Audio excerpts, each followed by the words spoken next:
as Judson was traveling to explore some of these new lands, he found a lot of people who were willing to listen to the stories of Jesus.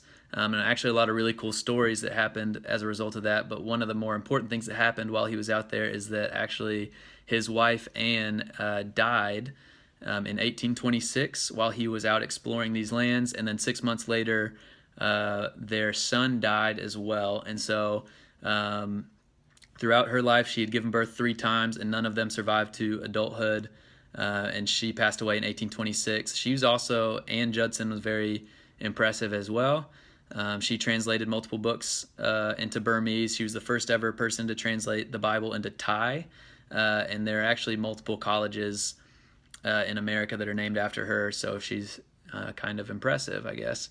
In 1834 is when Judson finally accomplished his goal of translating the entire Bible into Burmese, and this is 21 years after he arrived in Burma. So it took him 21 years, but he finally accomplished that goal. And then a year later, remarried to a woman named Sarah Boardman, who was a widow of another missionary in the same area. And they were married for about 10 years. And over the course of that 10 years, they had 8 children, and 5 survived to adulthood. Sarah fell sick and was told that she needed to go back to America to get better. So Judson and their family went back with Sarah to America, but on the way, Sarah did die on the boat. But Judson returned to America for the first time over 3 decades after he had left.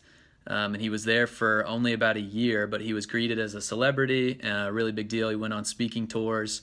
While he was there, he hired a woman named Emily Chubbuck, who was a famous writer at the time, to write memoirs of his late wife, Sarah. And oddly enough, throughout that exchange, they fell in love and ended up getting married less than a year later in 1846. A month after that, he returned to Burma, where he stayed until he died in 1850 of lung disease. And he was buried at sea in the Bay of Bengal. So that's all the stuff that he did. I think what's most important for our class, I guess, to grasp about him is that his strategy for missions was pretty unique from the times. He went there and he had a bit of an accommodationalist approach, trying to adopt some of their cultural practices, but not quite as much as some other missionaries at the time. But one of the biggest things he did was he made it his number one priority to translate the Bible into the language of the people, which is really the only reason why he was able to earn their trust and eventually convert people. And another very significant impact he made in the history of missions especially is that he helped establish missions as something that you could actually be paid for and get commissioned by a missions board, which also before him there weren't missions boards in America. So you can see why there might be a good reason to call him the father of American foreign missions.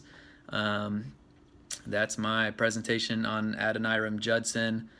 You can ask all the questions that you want, but I won't be there to answer them. So good luck with that, and goodbye from Texas.